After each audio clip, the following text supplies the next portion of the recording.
Minutes to talk about whatever you want that's not on the agenda. And then a little buzzer rings, and don't be frightened or annoyed, but that's what happens in 2 minutes, and I start to say, thank you very much, because we're not allowed to have one of those hooks like they had in the old days that yanked you off stage, so but 2 minutes is the time limit. All right, first up, Suzanne Squire. Please pass out these fake bills and read aloud 3 words. A raise. That's 2 words. Don't try to spread it. All right, here you go. Here's your raise. Here you go.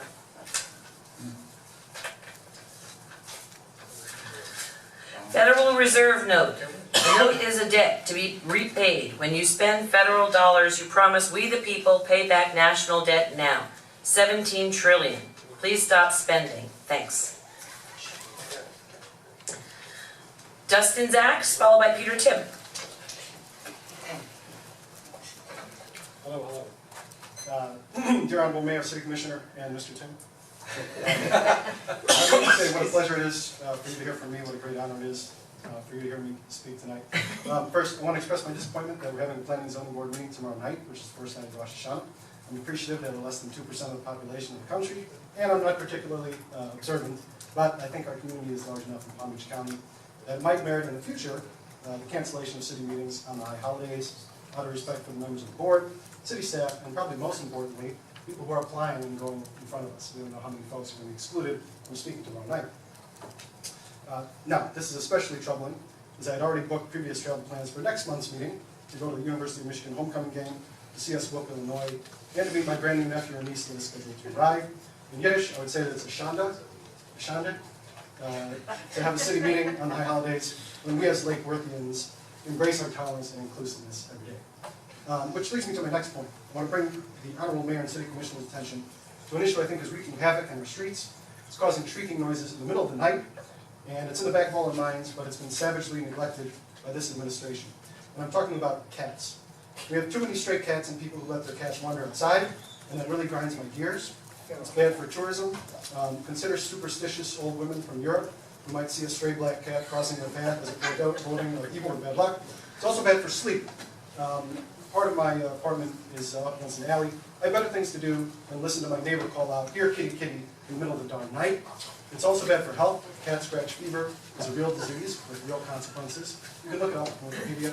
It's also bad for conversation. I really couldn't care less about your cat stories, about how you think your cat talks to you, or how crazy Jingles get when he takes a hit of cat milk.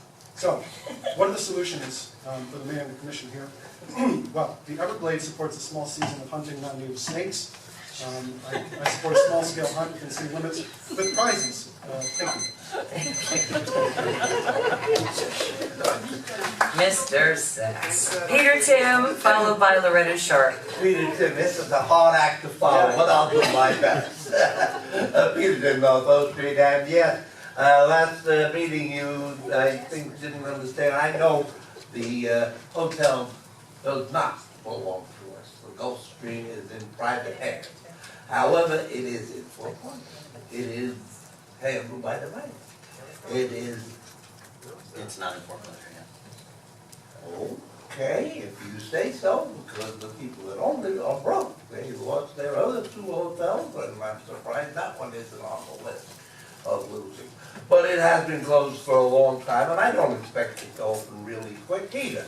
So I would like to suggest that you people who want to build a new hotel, do you realize that when I was on my cruises during the off-season, when things were downhill, that they had to have a 47% occupancy rate on the ship in order to break even.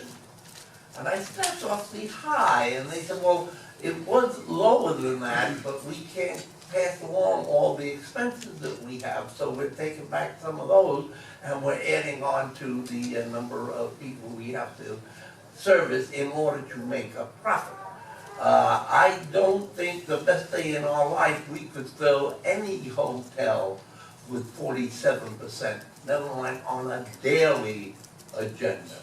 So I really don't think we are ever going to get any hotel person to come in here and invest millions of dollars unless they expect the CRA to give them millions of dollars to build a hotel here in Lake Worth in the foreseeable future. And I certainly hope that I will be around to see it go up, but I really don't think so. And I was just wondering if that is maybe a guide to other things. Thank you. But Ms. Sharp, followed by Lynn Anderson. Loretta Sharp, 1311 South Conway. Well, that's not a hard act to follow. I had a little disagreement with Commissioner McVoy at the last meeting, just a little one, nothing physical. He said, well, I don't think that you can build streets in front of F Street and property values will go up. And I said, you're right. You know what makes property values go up in Lake Worth? You do. This commission does. This commission has turned this city around, and I've had 2 weeks to talk to people. So I know that people are very proud of you. I know that people think you're making the tough decisions. I know that people think that you're making us friendly with the county and with the neighboring cities.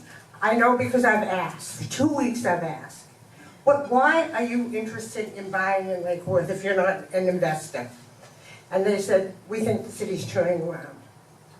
What makes you think the city's turning around? The commission. So, Commissioner McVoy, I apologize to you, but you're wrong. This commission is making the city of Lake Worth do better, much better than it has in a long, long time. I know everybody's coming out of an economic downfall, but Lake Worth is coming out really, really, really well. Thank you. Thank you. Lynn Anderson, followed by Nadine Burns. Did you want me to read it, or you're gonna come up? Okay. Lynn Anderson, Lake Osborne Drive. There was something that came up by a resident at our last meeting and responded to by Commissioner Amoroso. I'd like to put the record straight regarding Annabeth Carson and the work she did on the 2010 census. She was part of the Complete Count Committee that was responsible to get the word out to the different organizations and residents regarding the upcoming census count. Many obstacles were put in her path, even from this dais. She gathered the information, and it was turned into the city, not just once, but twice. A bill was not necessary to submit by this contract arrangement. Rachel Smithson had put together a PowerPoint on the entire program, everything the committee had done from beginning to end. During this, Rachel left the city, and eventually so did the former city manager. So to say that you never got the information that you paid for is false. They were paid for a set price in the contract. Their work was not to produce 210 census results or figures. That you had gotten from the U.S. Census Bureau. Their work primarily was promoting the upcoming census, encouraging residents to fill out the forms for the government so that we could get any money from the feds that we were possibly entitled to. A flyer was produced, and I even circulated the flyer at one point. So I simply bring this up as some people in the city really want to reinvent the facts at a cost of maligning someone's character and reputation. There was no bill, it wasn't necessary. Information was submitted twice. The contract price was paid. And also I want to thank Commissioner McVoy for doing an excellent job. Thank you. Thank you. Nadine Burns, followed by Marshall Pass.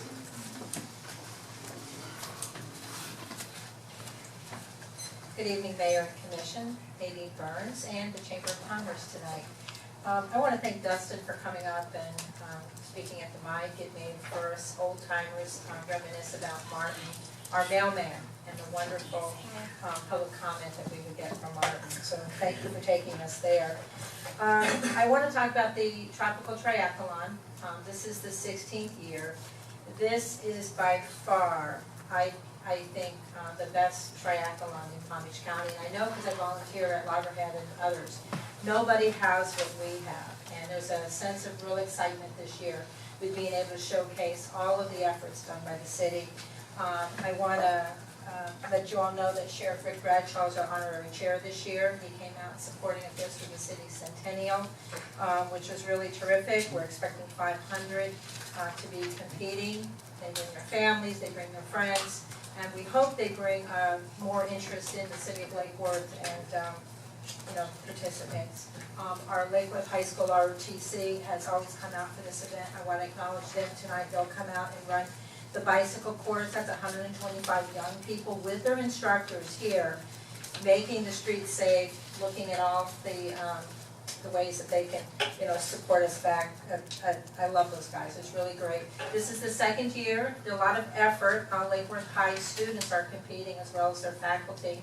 This is something that the chamber has encouraged, and actually, they don't pay to compete. They pay for their little insurance thing because we all have to do that, but it costs them $12 to participate in a $100 event. It's really very nice. They'll have a few teams this year. They'll be asking other students in the future and other schools to compete.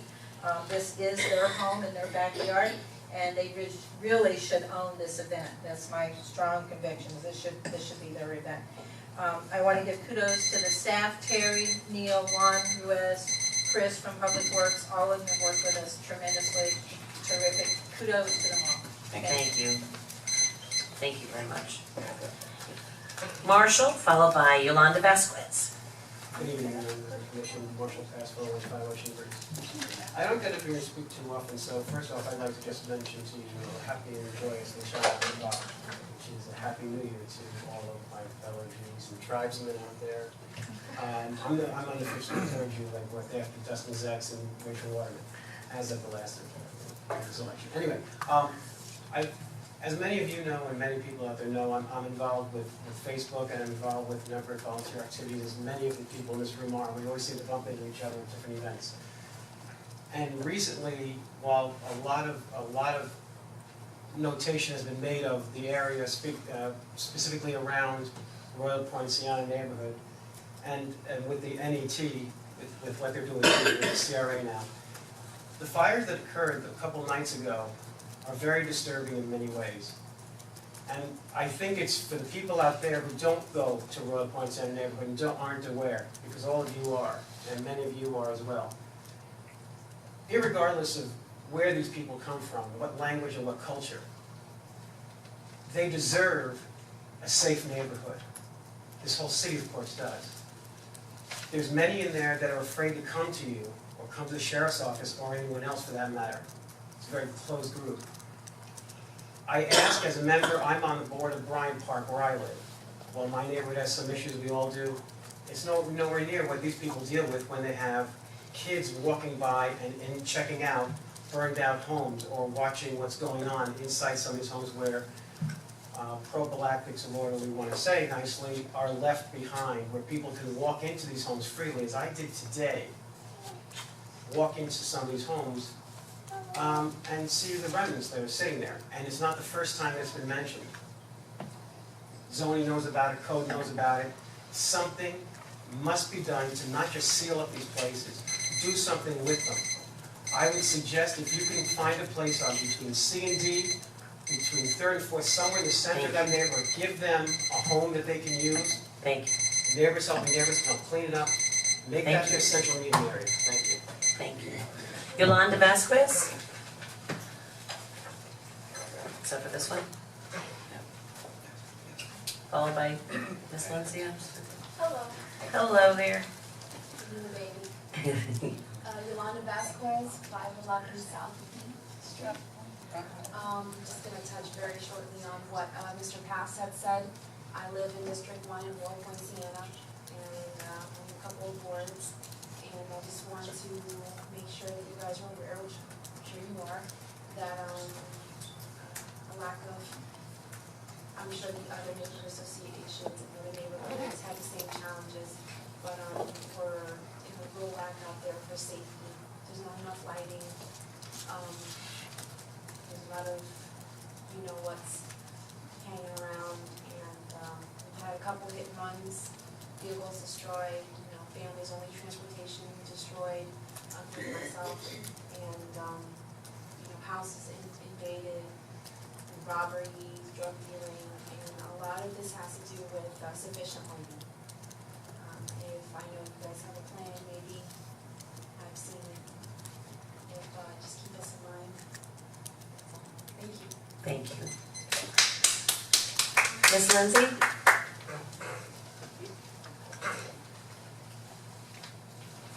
Mary Lindsay, 327 Columbia Drive. Good evening, Commissioners. There is so much that's great about this city, and I love to hear people get enthusiastic about it and talk about how we need to promote what's great about the city. Well, next Sunday is the day, and that's the time. The Tropical Triathlon this year is going to highlight portions of this city that have never been highlighted before, especially through the downtown, which is great. Nadine told you a little bit about it, but what you didn't get a chance to get to is we still, believe it or not, have fabulous volunteer opportunities. Volunteers to the Tropical Triathlon get the best seats in the house. They see up close and personal exactly what the runners see when they're, and the bikers and the swimmers, when they're going through our city. This is a great opportunity for everybody to put their feet where their mouth is when they talk about let's promote what's great about the city of Lake Worth. So, I'm not a bit hard to find. I'm helping Nadine keep track of all the assignments. Mr. Zerdy, Commissioner Zerdy is going to be looking after all of the volunteers that are going to be doing the run course, and he needs help. So this is an opportunity to spend some time and have your commissioner's ear. And this is all through the Bryant Park neighborhood. So the Bryant Park people especially are invited to come and show off your neighborhood. But frankly, what we're doing is showing off a great city. So please, we need probably about another 30 volunteers. And I need to know who they are right away so that we can have your custom-made T-shirts all set. All right, so get the best seat in the house, volunteer. Thank you. Ms. Lindsay, we're going to strap a camera to Commissioner McVoy's head. He's going to be participating in that tropical trip. You didn't know he's our representative for that event this week. And he's going to be participating firsthand. We volunteer. That's what happens when you come late. We volunteer you. Mr. Sachs, I agree with you 100 million trillion %. Did you mention that to them when the schedule of the meeting happened? No? Okay. We need to be much more conscientious, anxious about looking at the schedule to make sure that we don't ever do that again. I agree with you 100%. I'll let you guys go. Commissioner Zerdy? Sorry, refreshing. Mr. Jim, I was going to ask you, where do you get your crystal ball from? Because I don't know how we can predict what's going to happen with a piece of private property like that. And we all have high hopes for it, but keep an eye on it. But we can support, and we will support, a good hotel in the city. There's so many other hotels happening all around us, all over the place. We can definitely handle one, and I'm sure even more than that. We just got to be more welcoming and put our good foot forward. Thank you, Loretta. Also, I appreciate the comments for us up here. I think there's a lot of work to be done, but the first thing we're trying to do is to take away the things that people don't like to see here in the city. And I think that was a priority for a lot of folks. And we already talked about the triathlon plenty. I do need plenty of help with that as well. So, and I agree with the lighting. I know in our master plan, we're talking about street lights that may be in the corners and intersections, but I do see if we already have some, maybe in the middle of the blocks too can help, because it's a long way from one part to the other. And we do ask neighbors to turn on their street lights on your porches and all too. That helps a lot, just to deter folks and give them a way to light the sidewalks up and see any folks that are coming down there. I know our sheriff's department loves to see as many lights on in the neighborhood as possible. Set them, so at least you're on a photocell or something that would help a lot. Thanks, man. Commissioner Marissa? And the only thing I wanted to mention is as we move forward with a master plan, even if it goes to the vote and the voters don't vote for it, we need to come back and look at some possible funding for lights in certain areas, because we are missing lights. I'm hoping that as we move forward with a master plan, that we can address the lighting, the sidewalks, the things that are security. I know that the sheriff's department has pumped up the patrols and everything in that area, so just keep us abreast. You live in those neighborhoods, we need to know exactly what's going on. The sheriff needs to know, and again, maybe through the neighborhood association, you can do a porch light campaign or something. I'm the brightest house on the block. It might cost a little bit more, but it's the cost of safety, so if we can get that through the neighborhood association. Commissioner McBoy? Yeah, I agree with Mr. Sark's concern about the scheduling, and I'm glad, Mayor, that you mentioned that. Let's just keep an eye on that sort of thing. I of course agree with Ms. Sharp. Thank you. However, I actually agree a little bit more with John Rinaldi that I just am not at all convinced that fixing the roads is going to raise values in certain areas. It's a nice idea, but I just don't, I'd like to see some data. And if somebody shows me some data, then I'll be a lot more convinced. And I think when we're thinking about spending and borrowing the sizes that we're talking about, and when there are communities that, you know, really are in bad shape because they have overborrowed, we're in good shape. We have not borrowed a lot. So let's go into it with a very strong factual basis. Same thing with the hotel district.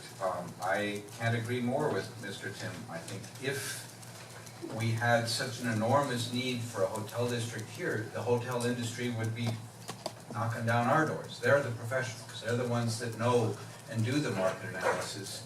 It's nice to say that we have events like the street painting festival, that we'd like to have those people, but you can't run a hotel on 4 events a year, or even 10 events a year. So let's stick to having some actual written, thoughtful analyses of the numbers and work it that way. I am very concerned. I too hear from the neighborhood, and thank you, Yolanda, for coming and speaking. It's very helpful to get that. I do hope, I assume that PBSO is, I'm sure they're aware of the area also and watching and putting extra energy into it. And obviously, if we do need more lighting, I would put in a slight request that there certainly are interests in making that lighting work as efficiently as possible downward toward the community and not upward toward the sky. Dark skies does not mean unsafe neighborhoods. As we move forward with lighting, let's keep that in mind. And porch lighting sounds like a good idea. Home Depot has a lot of the little photocell things that turn them on and off automatically. It seems to work pretty well. Not a plug for Home Depot, but I just noticed that they're kind of cool. They work well. All right. Vice Mayor? Thank you. I can't say much more about the lighting up that's already been said. However, I do believe, didn't a few years ago, did we have a lighting study? Didn't utilities do a lighting study where we needed lighting? Do we have that somewhere on the shelf collecting dust? Yes. Well, no, I've never seen some of these let's see studies. if we can figure out, you know, if that study, I think we did a study with Becky Matty was here, because we were talking about maybe going to LED lights, and they did a, you know, they counted all the poles and all this other stuff. It might be nice to kind of overlay that into the master plan, you know, to complement the master plan. As far as that's concerned. You know, this issue with burned down houses and prostitution and vagrancy, you know, this is a long time in the making. And we're not gonna fix it overnight, but we are gonna fix it. Okay, we are gonna fix it because this commission is committed to doing the things that we should have been doing 50 years ago that were left undone. Okay, and I disagree with you, Commissioner McBoy. You know, you gotta have an infrastructure in order for folks to want to invest. They're not gonna come in and invest and then turn around and be called upon to invest more to put the infrastructure in. That's not, you know, a business model that works well for a lot of people, okay? I think you'll agree, even in the last 30 years, if you look at the coastal communities from North Palm Beach to Boca, almost every single one of these cities has invested heavily in their infrastructure during the last 30 years. And this city has done nothing except stand still in time. And what's happened is the economy in this county has passed us by, The tourism industry has passed us by. A lot of things have passed us by. Okay, so we've got some catching up to do. And one of those things we have to do is work on the fundamentals. Okay, and that means we need to seriously have a conversation about a basic infrastructure that anybody would expect, that, you know, without even having to ask for it, when they come into a community. And right now, we can't deliver that. Okay, and when we can't deliver that, you're absolutely right. No hotel company in the world is gonna come in here and wanna build a hotel. You're absolutely correct. Because we don't have the basic infrastructure to support that type of investment. So, that's all I'm gonna say about that. Commissioner McLean? I just wanted to follow up with, Commissioner Maxwell kindly reminded me of one thing on the lighting. Something that I learned at last year's Florida League of Cities from a vendor is that with the LED lighting and with the communications technology that's available now, extremely cheap,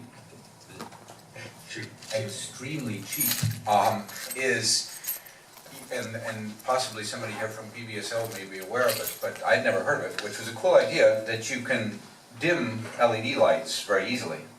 So you can set your lights, your street lights, at a certain level, let's say at 70%. Design them so that you have more brightness than you normally need. Run them at your typical level, at a normal brightness that you would expect. And then if you have a crime issue in an area, kind of like we do with the helicopter coming around, and partly it serves as a deterrent, hey, we're paying attention, you can do the same thing with your streetlights. You can crank up the brightness on an area and do it immediately. You know, when something, and that might be worth thinking about as we move to fancier streetlights. It's I don't know if there are any reports, you know, whether people have looked at how well it works in practice, but it's a cool idea that it's a way that you can make people, hey, we're paying attention very quickly, gives them. So. And Ms. Vasquez too, I wanted to just add something. I don't know if you were here in the very beginning of the meeting, I think you might have just been coming in, but we asked about the ordinances and where they stood in regards to, they've been passed and they've been funded, but they haven't actually gone into effect. I know we've had, even last week, I think Mr. Tim had some questions about that too.